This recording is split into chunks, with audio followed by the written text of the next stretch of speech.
مسلمان کے نبی کی بات نہیں کر رہا. مسلمان کا نبی تو بیچارہ اتنا غریب ہے کہ اسے لوگ میدان میں چھوڑ کر چلے بھی جائیں پھر بھی رضی اللہ رہتے ہیں.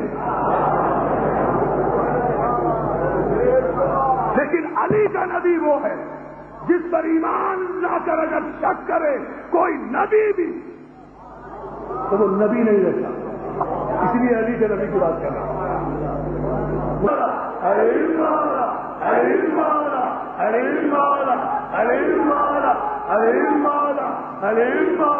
زبان کے ساتھ دل بولا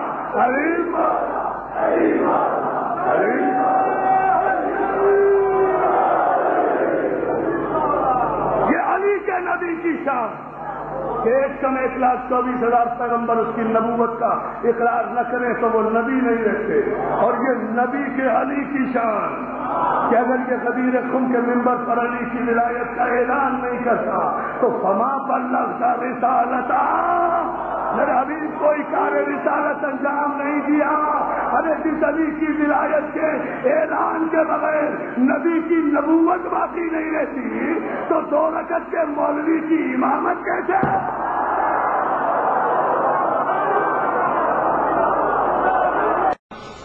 وہ اللہ کی توحید پہ ایمان لانے والے. اور آج یہ امت کی ذلت کا بنیادی سبب، میری باتیں کڑوی ہوں تو مجھے معاف کر دینا، نہ بھی معاف کرو گی تو چندے مانگنے نہیں آیا.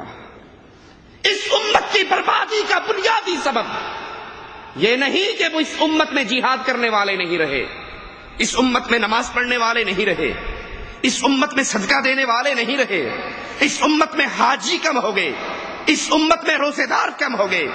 اس امت میں حاجی ہے، روزے دار بھی ہے، مجاہد بھی ہے، صدقاتی اور خیراتی بھی ہے، نمازی بھی ہے.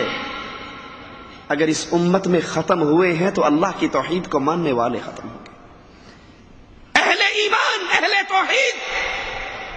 بنیادی جرم ہماری ذلت کا کہ یہ امت شرک کی دلدل میں گر رہی ہے، یہ امت شرک کی طرف دوڑ لگا رہی ہے.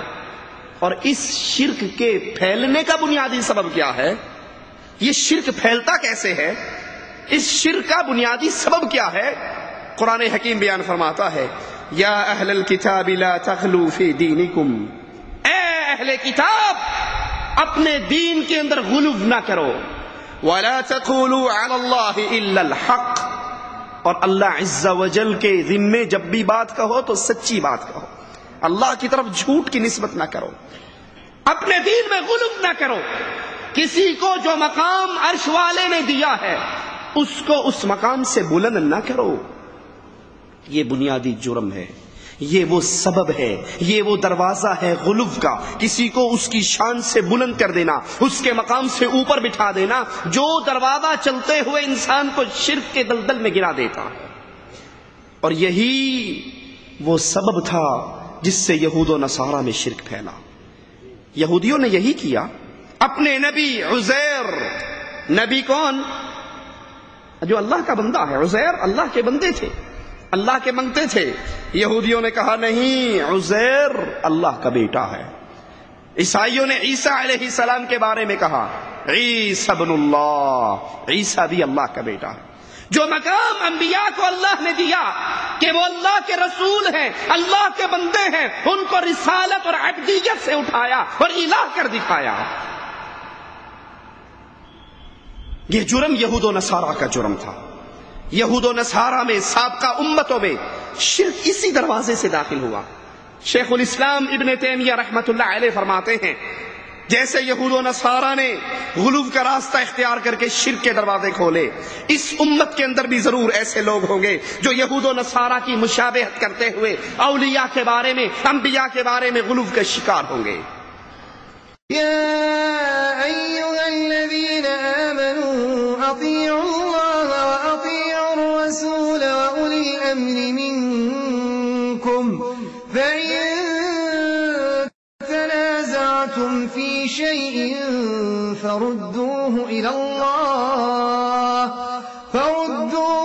الله والرسول إن كنتم تؤمنون بالله واليوم الآخر ذلك خير وأحسن تأويلا نحمده ونستعينه ونستغفره ونعوذ بالله من شرور أنفسنا ومن سيئات أعمالنا من يهده الله فلا مضل له ومن يضلل فلا هادي له أشهد أن لا إله إلا الله وحده لا شريك له وأشهد أن محمدا عبده ورسوله أما بعد أعوذ بالله من الشيطان الرجيم بسم الله الرحمن الرحيم قل هو الله أحد الله الصمد لم يلد ولم يولد ولم يكن له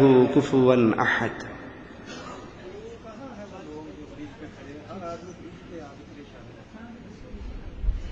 امت مسلمہ،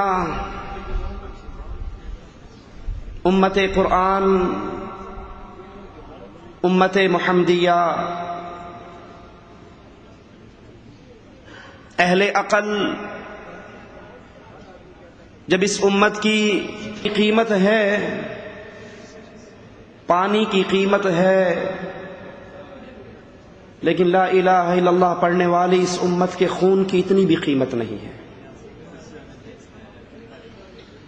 کہیں یہودیوں کے ہاتھ سے ذلیل ہو رہے، کہیں عیسائیوں کے ہاتھ سے ذلیل ہو رہے، کہیں ہندوؤں کے ہاتھ سے ذلیل ہو رہے، باوجود کہ نماز پڑھتے ہیں، باوجود کہ روزے رکھتے ہیں۔ رمضان کا مہینہ آ رہا ہے، اس رمضان کی استقبال کی تیاریاں جاری ہیں، اس رمضان کے لیے اہتمام ہو رہا ہے۔